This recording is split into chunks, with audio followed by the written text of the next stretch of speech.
ಅದ ಈಗ ಚೆನ್ನಾಗಿದೆ.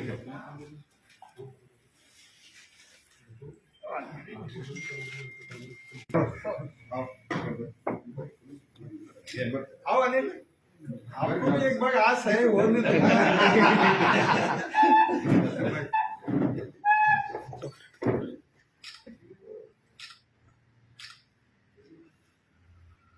ಒಂದು ಸಿಂಪಲ್ ಒಂದು ಬೈಟ್ ತಗೋಪ್ಪ. ಆಮೇಲೆ ಇದು ನಾ ಇಲ್ಲ ಇವತ್ತಿನ ದಿವಸ ಸಂತೋಷದ ದಿವಸ. ಬಸವ ಕಲ್ಯಾಣದಲ್ಲಿ ನಾವು ಕೂಡ ಮನೆಯಲ್ಲಿ ಪೂಜೆ ಮಾಡಿದಿತ್ತು. ನಮ್ಮ ಈ ಭಾಗದ ಯುವ ನಾಯಕ ಅನ್ಕೋತ ಸೀನಿಯರ್ ಆಗ್ಬಿಟ್ರು. ನಮ್ಮ MP ಸಾಹೇಬರಿಗೆ ಈಗ ಸದಾ ನಾವು ಒಂದು ಪ್ರಾರ್ಥನೆ ಮಾಡ್ತೇವೆ.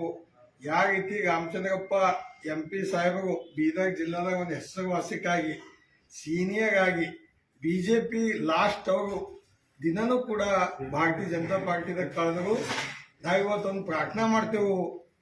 ಮೊದಲು ನಾವು ಜನತಾದಳದಾಗ ಇದ್ದಾಗೂ ಕೂಡ ಭಗವಂತ ಖೂಬಾ ಸಾಹೇಬ್ರಿಗೆ ಒಳ್ಳೆ ರೀತಿಯಿಂದ ಬೀದರ್ ಜಿಲ್ಲೆಗೆ ಒಳ್ಳೆ ರೀತಿಯಿಂದ ಸಹಾಯ ಮಾಡಂತ ಅವತ್ತು ಯೂತ್ ಇದ್ದರೂ ಈಗ ಸೀನಿಯರ್ ಆಗಿದಾಗ ಮಂತ್ರಿನೂ ಕೂಡ ಈ ಭಾಗದಾಗ ನಾವೆಲ್ಲರೂ ಒಂದು ಸಂತೋಷ ಪಡಬೇಕು. ಒಂದು ಸಣ್ಣ ಮಾತಿನಾಗ ಯಾವುದೋ ಮಾತಿನಾಗ ರಾಜಕೀಯದಾಗ ದ್ವೇಷ ಇಕ್ಕೋಬಾರ್ದು. ನಮಗೊಂದು ಹೆಮ್ಮೆಯ ವಿಷಯ, ಇಡೀ 140 ಕೋಟಿ ಜನದಾಗ 2 ಕೋಟಿ ಲಿಂಗಾಯತರದಾಗ ನಮ್ದೊಂದು ಲಿಂಗಾಯತ ಮಂತ್ರಿ ಅಂತ ಏನು ಪದವಿ ಕೊಟ್ಟಾಗ ಶ್ರೀಮಾನ್ ನರೇಂದ್ರ ಮೋದಿಜಿ ಅವರು ಅದು ಎಂದು ನಮಗೆ ಮರಿಲಿಕ್ಕಾಗಲ್ಲ. ಇದು ನಾವೆಲ್ಲ ಅರ್ಥ ಮಾಡ್ಕೊಂಡು ಈಗಾಗಲೇ ಸಾಕಷ್ಟು ಜನ ಹೇಳಿದ್ರು ಆ ಟಿಕೆಟ್ ಈ ಟಿಕೆಟ್ ಅದರ ಬಗ್ಗೆ ಯಾವುದೇ ವಿಚಾರ ಇಲ್ಲ.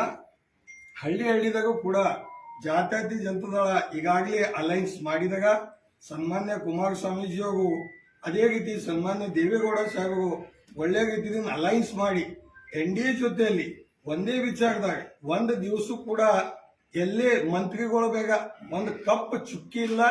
ಒಳ್ಳೆ ರೀತಿಯಿಂದ ಅಡ್ಮಿನಿಸ್ಟ್ರೇಷನ್ ಮಾಡ್ತಿದ್ದಾಗ ಇದು 3ನೇ ಬಾರಿ 2 ಸಲ ಟಿಕೆಟ್ ಸಿಕ್ಕಿ ಅವ್ರದ್ದು ಲಕ್ ಅಲ್ಲ, ಅವ್ರದ್ದು ಎಫರ್ಟ್. ಎಲ್ಲರೂ ನಾವು ಅಂತೇವಿ ಇಲ್ಲ ಲಕ್ಕದ ಲಕ್ಕಾಗೆ ಇರ್ತದ. ಆದ್ರೆ ನಮ್ಮ ಬಸವ ಕಲ್ಯಾಣ ಮಹಾಜನತೆ MP ಕ್ಷೇತ್ರದ ಎಲ್ಲ ಮಹಾಜನತೆ ನಮ್ಮ ಸಮಾಜದಾಗೂ ಕೂಡ ನಾ ರಿಕ್ವೆಸ್ಟ್ ಮಾಡ್ತೀನಿ, ನಮ್ದು ಅವ್ರದ್ದು ಏನೇ ಗೊಂದಲ ಇಲ್ಲ. ಅದು ಏನೋ ಸಣ್ಣ ಪುಟ್ಟು ಟಿಕೆಟ್ ವಿಷಯದಾಗ ಆಗಿರ್ಬೇಕು. ಅದು ನಮ್ಮ ಸಮಯ ಪ್ಲಸ್ ಮೈನಸ್, ನಾವು ಅದ್ರ ಬಗ್ಗೆ ಏನೋ ವಿಚಾರ ಮಾಡಲ್ಲ. NDAದಲ್ಲಿ ಅಲೈನ್ಸ್ ಇದೆ. ಭಾರತೀಯ ಜನತಾ ಪಾರ್ಟಿ ಅಭ್ಯರ್ಥಿಯಾಗಿ ಬಂದಾಗ ನಾವೆಲ್ಲ ಮನಸ್ಪೂರ್ವಕ ನಾವು ಅವರಿಗೆ ಸಮಾಜ ಕಡೆಯಿಂದಾಗ್ಲಿ ಬಸವ ಕಲ್ಯಾಣ ಮಹಾಜನತೆ ಕಡೆಯಿಂದಾಗ್ಲಿ NDA ಅಭ್ಯರ್ಥಿ ಕಡೆಯಿಂದಾಗ್ಲಿ ಭಾರತೀಯ ಜನತಾ ಪಾರ್ಟಿ ಅಭ್ಯರ್ಥಿ ಕಡೆಯಿಂದ ಮುಂದೆ ಬರ್ತಕ್ಕಂಥದ್ರಿಂದಾಗ ಬೀದರ್ ಜಿಲ್ಲೆ ಕಲ್ಯಾಣ ಕರ್ನಾಟಕ ಭಾಗದಾಗ ಒಳ್ಳೆ ರೀತಿಯಿಂದ ಸೇವಾ ಮಾಡಕ್ ಇನ್ನೊಂದ್ಸಲ ಮಹಾತ್ಮ ಬಸವೇಶ್ವರ ಆಶೀರ್ವಾದ ಆಗ್ಲಿ ಅಂತ ದೇವರ ಪ್ರಾರ್ಥನೆ ಮಾಡಿ ಇಷ್ಟ.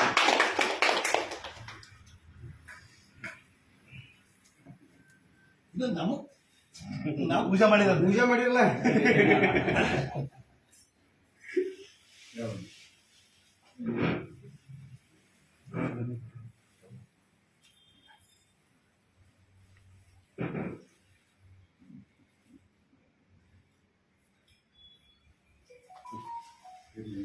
ಇಲ್ಲ ಒಂದು ಮಂತ್ರಿಗೆ ಆಗ್ಬೇಕಂಬದೇ ಆಸೆ ನಮಗೆ.